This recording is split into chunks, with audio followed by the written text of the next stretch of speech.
Alright y'all, Fuzzy Biker here. First ride on the brand new Royal Enfield Super Meteor 650. I like it already. How does it feel to sit on? Very wide seat. Comfortable. We're going to take it easy. It's got forward controls. The bars reach up to me. My back is about straight up and down.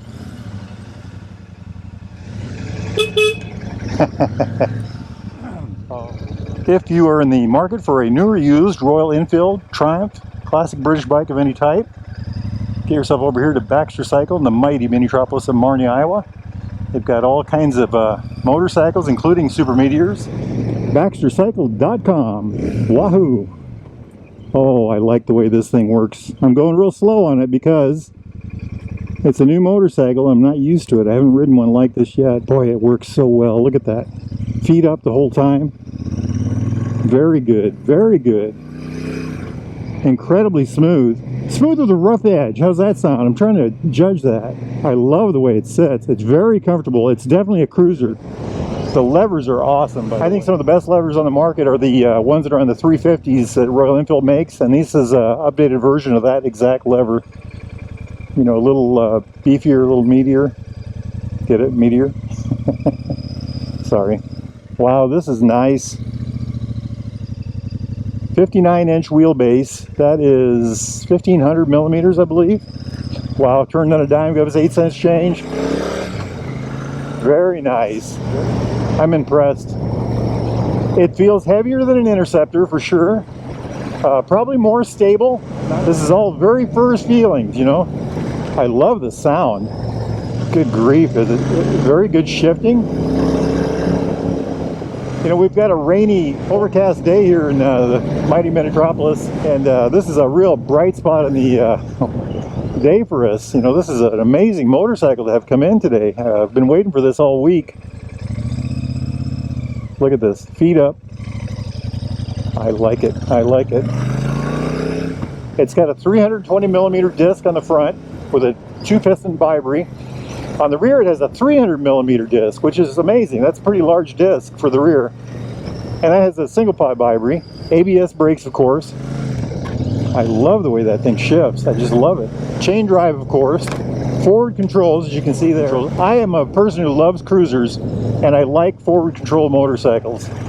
So this is a real treat for me. And this is actually the reason why I have not purchased an Interceptor, because I wanted to wait and see how these were. And we'll do some more riding hopefully in the next few days. Look at that. Hey, if you're ever in Marnie, get yourself over here to the Derailed Grill right there. Good eats, good eats.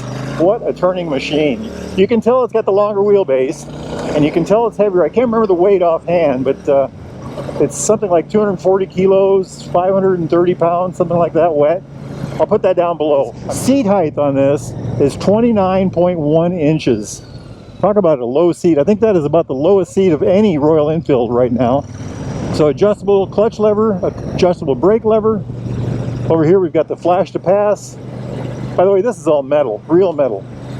Information button over here, flash to pass, high-low beams right there, blinkers, horn. Then on this side it's the kill switch, rocker switch to start, and then it looks like the hazard switch right there. Looking down at the dash, I love this dash. You guys have heard me say this before. This is a more modernized version of it, but get the big analog swoop on the outside edge. And the inside there's a Eisenhower dollar size LCD that's got, looks like fuel gauge, always visible gear indicator, clock, odometer, and then I think when pushing this button here you can go to trip 1, trip A actually, or trip B, and then back to odometer. Then on this side we've got the trip meter. We'll have to try that one out. Well, look at that, Showa forks. These are upside down Showa forks. I think they're 43 millimeter. I like this. I like this a lot. Thoroughly impressed. Let's head back into town.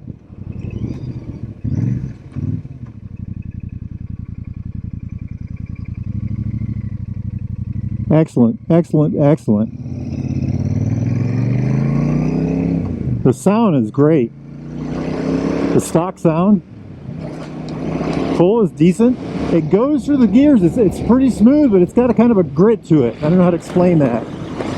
So seating, My hips and my knees might be slightly below my hips, pretty close to even. And then my feet are definitely ahead of my knees. I love the forward. I've always liked forward control, so I do like this a lot. The seat itself, it's kind of a cup, hold you in spot. It's pretty wide, you can sure tell that. This is the Astral model. I think Astral green or Astral black, I can't tell.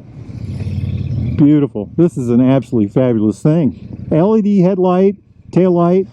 And by the way, all the parts are metal. That's another thing that I just learned today. The fenders, the side covers, everything is metal. You know, they talk about the extra, you know, this is a heavy motorcycle. Well, it is, of course. They could have saved 30 pounds by going with plastic, but they went with metal. So impressed with this. All right, y'all, that was an amazing first ride. Absolutely amazing first ride. I'm so impressed right now. I know I've got the thrill of the new machine kind of thing, you know. Wow, this thing was just fabulous. I know I talked about the specs on the ride, but I'm going to go through them again real quick. 648 cc, parallel twin, air-cooled, single overhead cam, 4 valves per cylinder, oil air-cooled. Puts out a whopping 47 horsepower, about 38 foot-pounds of torque. That's 52 Newton meters. Has a 6-speed transmission. And if you notice here, the forward controls. So the same wonderful 6-speed, but now we've got the controls up forward. And something I was just thinking about earlier as I rode down the road, the frame on this, check it out. The frame stops here. So there's no frame below. This is very similar to how a old era, you know, 50s era Interceptor would be. The engine actually hangs there. So you get, you know, more things lower to the ground, lower center of gravity. And you could really tell that with this. And by the way, did you notice the center stand? Cruiser with a center stand. 320 millimeter disc on the front with ABS, dual piston bi-brake.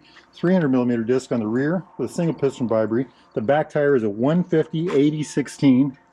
Isn't that neat? Look how big that is. 150/80/16. And the front is a 190/19. And they're on these just beautiful, beautiful rims. I love that.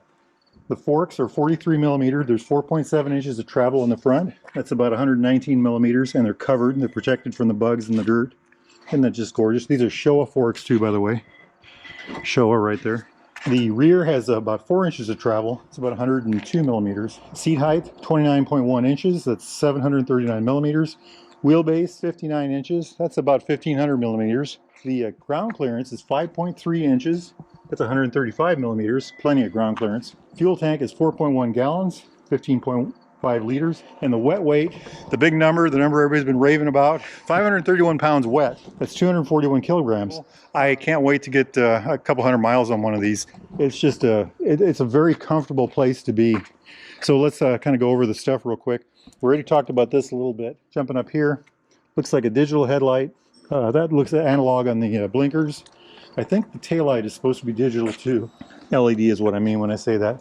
Stepping back a little farther, we talked about the frame and how the engine hangs. Look at all the colorways here. You know, this anodized black color here, this beautiful RE symbol right there. The black on the top here. You know, all of that kind of matches very well. I love this colorway here. You got the chrome, the light color, the chrome pipe, and the swoop all the way back, you know. Kind of a really cool thing right there. Here again, we've got these neat curved covers. I like everything about this so far, my friends.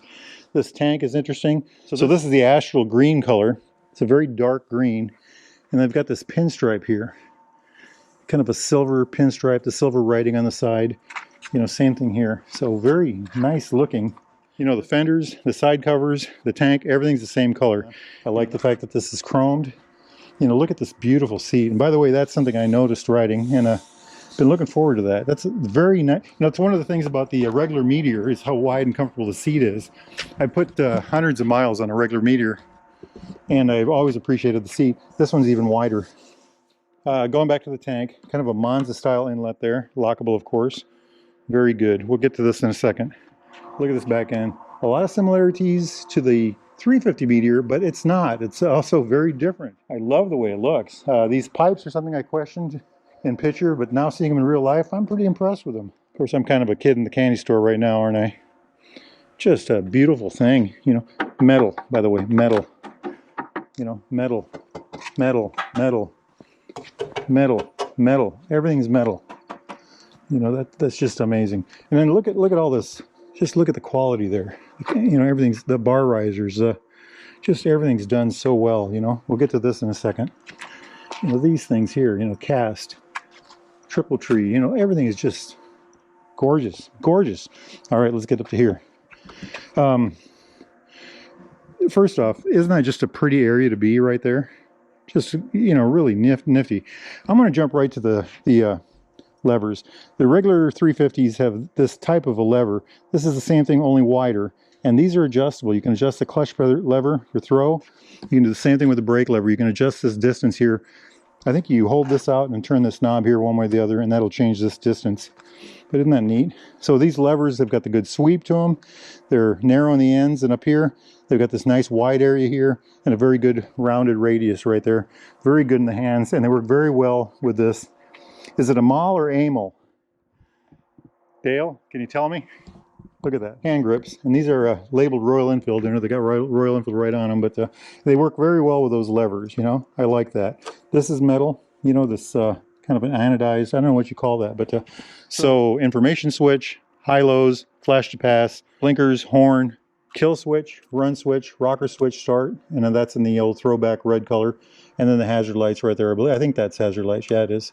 Kind of cool, huh? Then jumping up here, I just love this. This is something I wish I had on my Himalayan, by the way. It's the big analog gauge on the outside, digital fuel gauge in here, time, gear indicator, odometer, and then using this button here, you can change using this button here, you can change the from odometer to trip A and trip B.